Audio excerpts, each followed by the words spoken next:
느헤미야 2장 17절에서 20절까지의 말씀입니다. 제가 읽습니다. 후에 그들에게 하나님의 선한 손이 나를 도우신 일과 왕이 내게 이른 말씀을 전하였더니 그들의 말이 일어나 건축하자 하고 모두 힘을 내어 이 선한 일을 하려 하매 호론 사람 산발락과 종이었던 암몬 사람 도비야와 아라비아 사람 겟셈이 이 말을 듣고 우리를 업신여기고 우리를 비웃어 이르되 너희가 하는 일이 무엇이냐 너희가 왕을 배반하고자 하느냐 하기로 내가 그들에게 대답하여 이르되 하늘의 하나님이 우리를 형통하게 하시리니 그들의 종들인 우리가 일어나 건축하려니와 오직 너희에게는 예루살렘에서 아무 기업도 없고 권리도 없고 기억되는 바도 없다 하였느니라. 유대 총독이 되어서 예루살렘으로 오게 된 느헤미야가 가진 사명이 있습니다. 왜 술관원이라고 하는 높은 직책, 편한 직책을 뒤로 하고 유대 총독이 되어서 고생을 자처하느냐? 그에게는 사명이 있었기 때문입니다. 어떤 사명입니까? 무너진 예루살렘 성을 다시 세우겠다라는 사명이 있었기 때문에 고생의 길을 자처할 수 있었던 것입니다. 그런데 여러분, 중요한 것이 있습니다. 어떤 일이든 어떤 중요한 일을 하던 방해꾼은 반드시 등장한다는 사실입니다. 이것이 영적인 원리입니다. 어떤 결심을 합니다. 그리고 어떠한 사명을 가지고 그 일에 집중하려고 할 때 반드시 방해하는 자, 조롱하는 자, 비난하는 자가 등장합니다. 오늘도 말씀해 보면 느헤미야와 그리고 느헤미야와 함께 성을 재건하려고 하는 느헤미야와 함께하는 사람들을 조롱하는, 비난하는, 비하하는 사람들이 등장합니다. 누구입니까? 산발랏, 도비야, 겟셈입니다. 이들이 어떻게 합니까? 말로 업신여기고 비웃습니다. 그리고 하는 말이 너희가 왕을 배반하고자 하느냐라고 하면서 없는 말로 모함하기 시작합니다. 여러분 말씀을 잘 보시기 바랍니다. 사명을 가지고 예루살렘으로 왔습니다. 그런데 등장하는 세 사람, 산발락, 도비야, 겟셈입니다. 이들은 업신여겼습니다. 비웃었습니다. 없는 말로 모함하기 시작합니다. 그런데 우리가 중요하게 배우는 것이 있습니다. 오늘 말씀을 통해서 우리가 배우게 되는, 깨닫게 되는 중요한 한 가지 느헤미야를 보시기 바랍니다. 느헤미야는 기죽지 않았습니다. 업신여기는 말에, 비웃는 말에 흔들리지 않았습니다. 비웃고 있지만, 업신여기고 있지만 그 말에 기죽지 않았고 상처받지도 않았습니다. 그들과 싸우지도 않았습니다.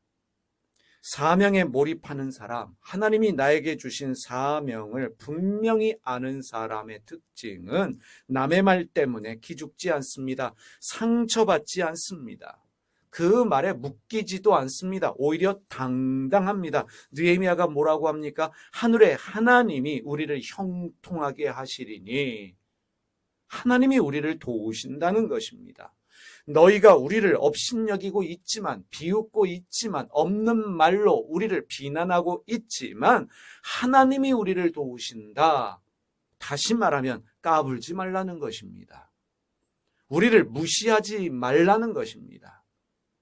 떠들고 싶은 만큼 떠들어라. 아무리 너희가 떠들어도 우리는 할 일 한다. 나는 할 일 한다.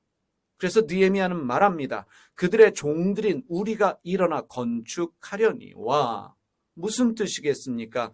너희가 아무리 말로 우리를 업신여기고 아무리 말로 우리를 비난하여도 없는 말로 우리를 어렵게 하여도 우리는 할 일 하겠다. 너희가 떠들어도 우리는 할 일 한다.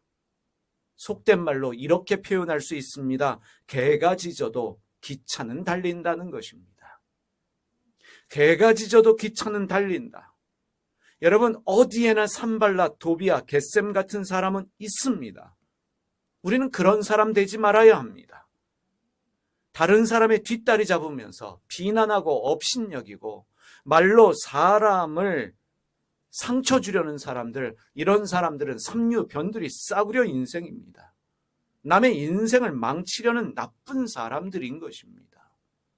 그러면 하나님의 사람인 우리는, 사명을 가진 사람이라고 말하는 우리는 어떻게 살아야겠습니까?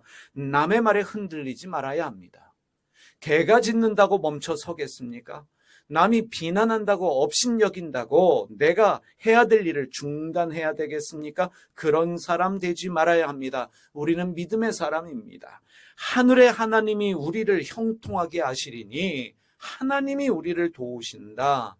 내가 할 일하면, 내가 해야 될 일에 집중하면 하나님이 날 도우신다. 믿음으로 당당하게 나갈 수 있는 인생들이 되어야 합니다. 그럴 때 기적이 일어납니다.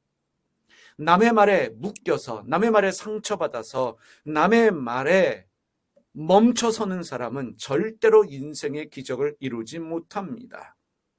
여러분, 남의 말에 신경 쓰지 마시길 바랍니다.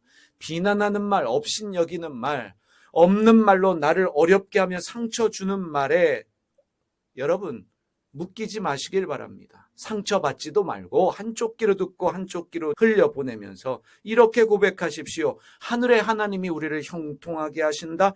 이 믿음으로 우리의 할 일 할 때 우리의 삶에 기적은 일어납니다. 닭의 모가지를 비틀어도 새벽은 오는 법입니다. 닭의 모가지를 비틀어도 새벽은 온다. 이 말을 하셨던 분이 김영삼 대통령이십니다. 이 박정희 대통령 시절에 민주화 운동을 하던 김영삼 대통령은 많은 어려움을 당했습니다. 고난을 겪었습니다. 심지어 1979년에 국회의원에서 제명되었습니다. 그때 이분이 하신 말씀입니다. 너희가 아무리 내 목을 비틀어도 나를 어렵게 해도 새벽은 온다. 민주화는 이루어진다. 이게 이분의 고백이었어요. 닭의 목을 비틀어도 새벽은 온다. 우여곡절 끝에 대한민국의 대통령이 되었습니다. 대통령이 되어서 김영삼 대통령께서 하셨던 일 중에 하나가 금융실명제입니다. 예전에는 가명으로도 얼마든지 통장을 만들 수 있었고 그래서 돈을 숨기고 세금 안 낼 수 있었어요. 근데 이제는 자기 이름으로 통장을 만들어야만 하는, 모든 사람들이 정직하게 은행 거래를 해야만 하는 금융실명제를 시행했습니다. 그리고 역사 바로 세워야 한다. 그래서 경복궁 앞에 있었던 일본 총독부의 건물도 헐어버렸어요. 그리고 무엇보다도 하나회를 척결했습니다. 하나회가 무엇입니까? 군부 안에 있던 사조직이었습니다.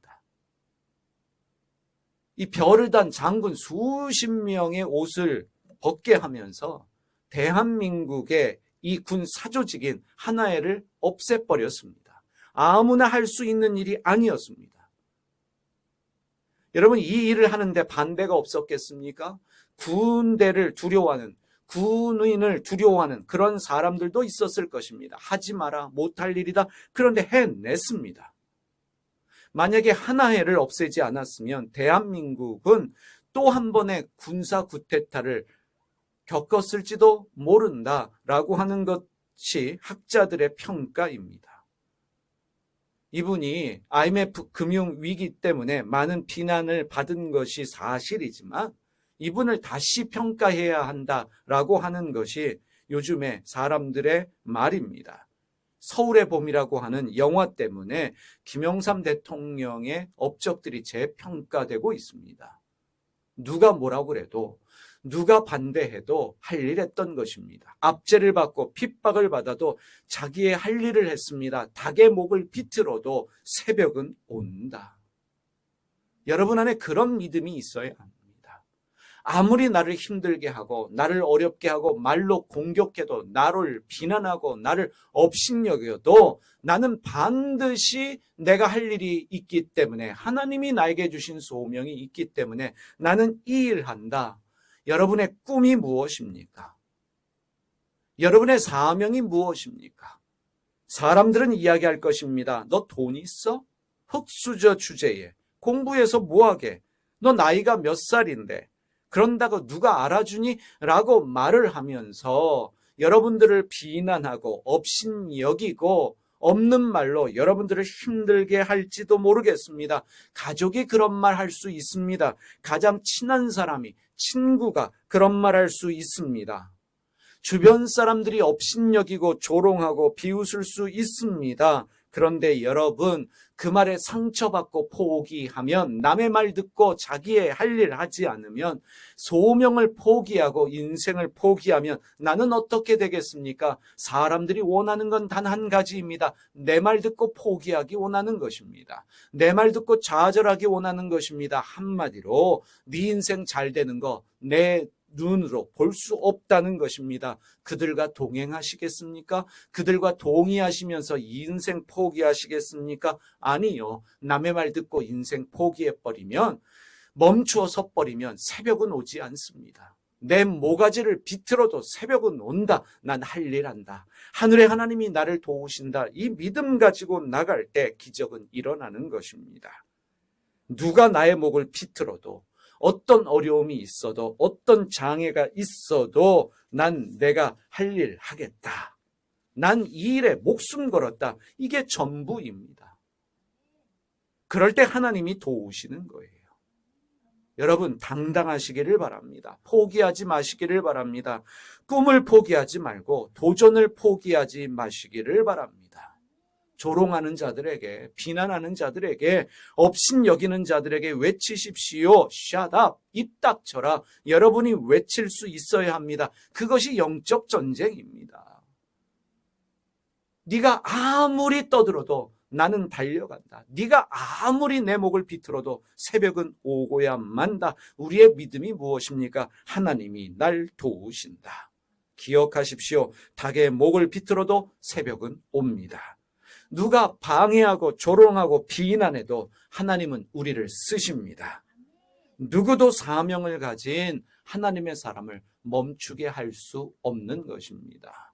이 믿음으로 살아가시는 여러분들 되시기 바랍니다. 남의 말에 기죽지 말고 상처받지 말고 당당하게 살아갈 수 있는 여러분 모두 되시기를 바랍니다. 기도하겠습니다.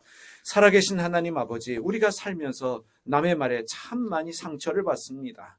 업신여기는 말, 무시하는 말 들으면서 상처받으면서 살아가기 때문에 우리 인생에 기적이 일어나지 않습니다. 사람의 말 듣고 묵상하는 것이 아니라 하나님의 말씀 듣고 묵상하는 저희 되게 하여 주시고, 아버지 간절히 기도하오니 닭의 목을 비틀어도 새벽은 온다. 이 믿음 가지고 살아가게 하시고, 하늘의 하나님이 우리를 도우신다. 이 믿음 가지고 사명에 집중할 수 있는, 몰입할 수 있는 당당한 저희 모두가 되게 하여 주시옵소서. 오늘도 하나님이 주시는 믿음 가지고 어떠한 어려움과 어떠한 고난 속에서도 당당하게 살아갈 수 있는, 무엇보다도 남의 말 때문에 상처받고 멈춰서지 않는 하나님의 사람들 다 되게 하여 주시옵소서. 예수님의 이름으로 기도드립니다. 아멘.